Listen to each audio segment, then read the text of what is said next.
Oke, bismillah wassalatu wassalamu ala rasulillah. Alhamdulillah kita bertemu kembali di channel saya, channel Miftahun Ni'am. Apa kabar Bapak Ibu semuanya, para calon tetamu Allah, para calon jamaah haji, yang semoga Allah Ta'ala berikan kesehatan kepada Bapak Ibu semuanya, Allah berikan kelancaran rezeki, Allah berikan kemudahan dalam beraktivitas, dalam beribadah, terutama ibadah haji yang Bapak Ibu kali ini mungkin sedang berada di tanah haram Mekah untuk menunggu puncak haji sebentar lagi di tanggal 8 dan juga 9 Zulhijjah, yaitu ada wukuf di Arafah, dan sekarang ini sudah masuk ke tanggal 6 Zulhijjah. Semoga Allah Ta'ala menyampaikan kita kepada hari-hari yang terbaik di antara hari-hari lainnya di 10 awal bulan Zulhijjah, dan juga Allah berikan kita taufik untuk senantiasa beribadah, senantiasa berdoa di 10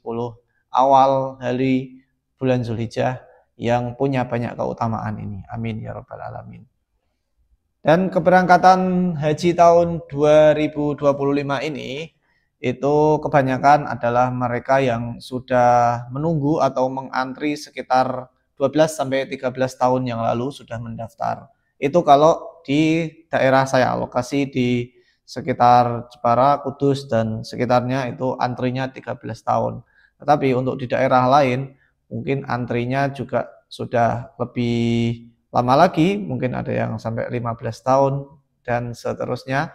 Dan juga kalau kita mendaftar di hari ini tahun 2025, maka kita baru akan berangkat haji di tahun 2055 atau 30 tahun lagi. Kalau di daerah saya, mungkin di daerah yang lain juga sekitar segitu atau bahkan lebih lama lagi. Bahkan ada yang sampai 40 tahunan mungkin, Allahu a'lam. Dari sini kita banyak mengetahui informasi bahwa ternyata ada beberapa faktor yang menjadikan antrian haji ini semakin lama kalau di Indonesia untuk haji regulernya.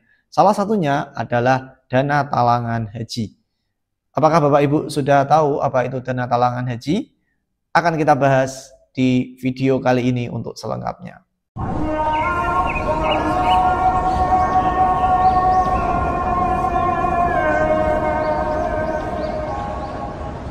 Bagi Bapak Ibu yang baru saja bergabung, perkenalkan, nama saya adalah Miftahun Ni'am. Saya adalah jemaah haji reguler tahun 2024 dari Kabupaten Jepara, Jawa Tengah, dan saya berangkat menggunakan non KBIH atau istilahnya itu haji mandiri. Saya berangkat tanpa KBIH, dan juga saya berangkat di awalnya dengan status cadangan, tapi alhamdulillah bisa berangkat karena masih ada kuota yang bisa saya penuhi.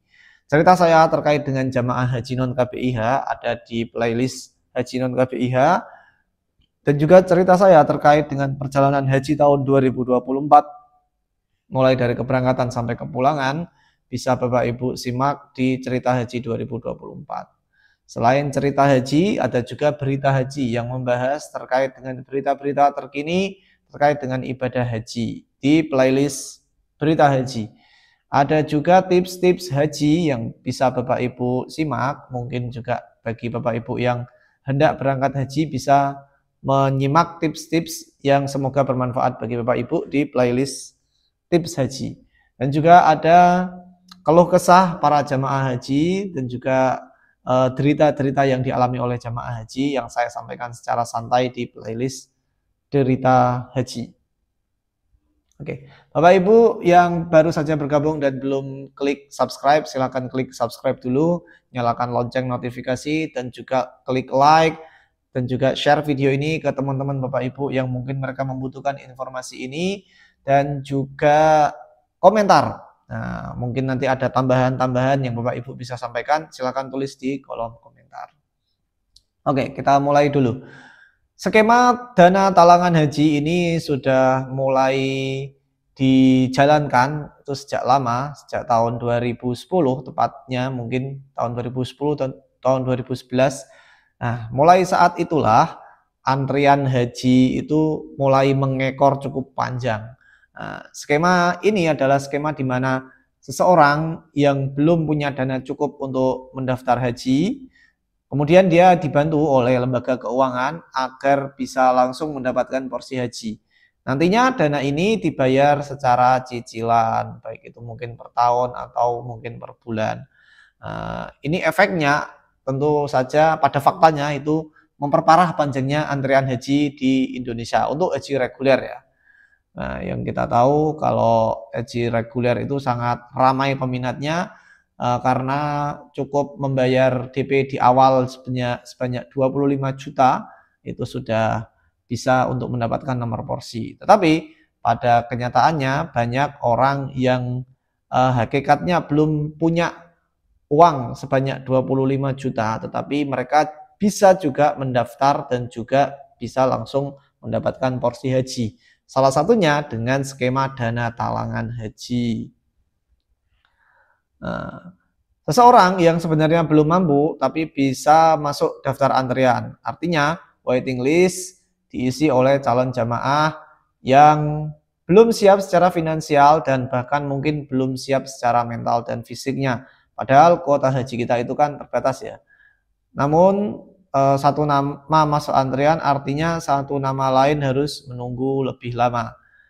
Di sisi lain juga BPKH, Badan Pengelola Keuangan Haji dan Kemenak bahkan pernah mengingatkan bahwa praktek dana talangan haji ini bisa mengganggu keadilan dan kepatuhan dalam penyelenggaraan ibadah haji. Tapi memang ini efeknya sangat berdampak, kita rasakan sekarang ini bahwa antrian untuk haji itu, haji reguler sangat panjang.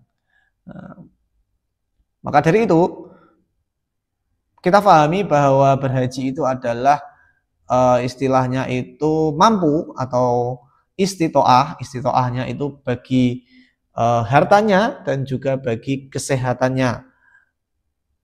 Jadi yang namanya keuangannya itu juga harus mampu dipenuhi secara mutlak untuk beban-beban yang harus dibayarkan, baik itu nanti di awal ataupun di pelunasan di tahun yang tiba untuk keberangkatannya.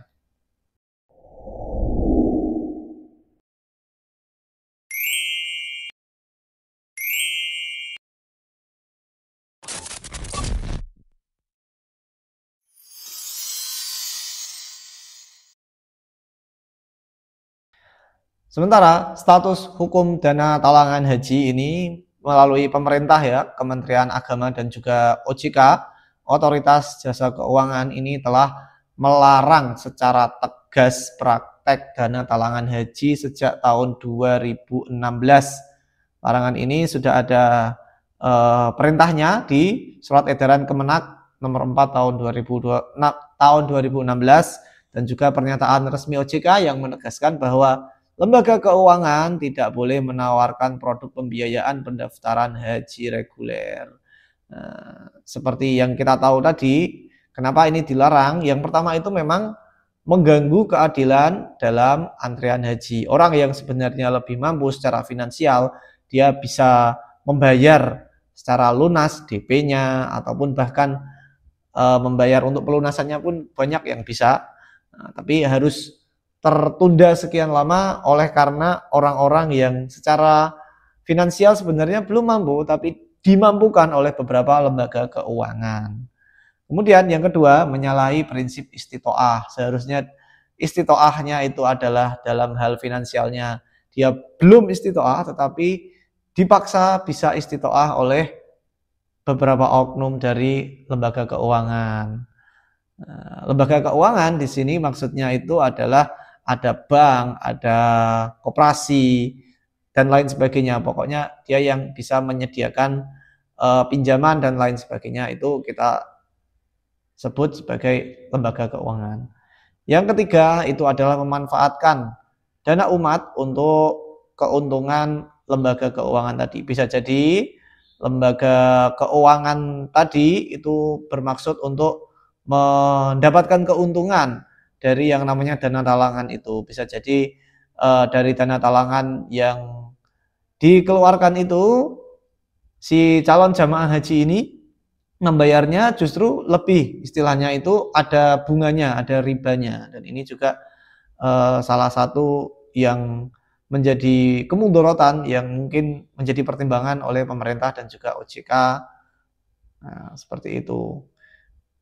Keempat, bisa menimbulkan masalah hukum dan etik jika jamaah gagal melunasi utang sebelum keberangkatan. Nah, bisa jadi ketika nanti cicilannya itu masih berjalan tapi belum lunas dan juga sudah tiba waktu untuk keberangkatan, jamaah pun masih belum bisa untuk melunasi pembiayaan DP yang di depan tadi 25 juta belum dilunasi, kemudian masih ada nanti pelunasan juga belum bisa terlunasi, maka ini juga akan menimbulkan masalah yang berlanjut. Nah, jadi kalau bisa dana talangan seperti ini sebisa mungkin kita hindari.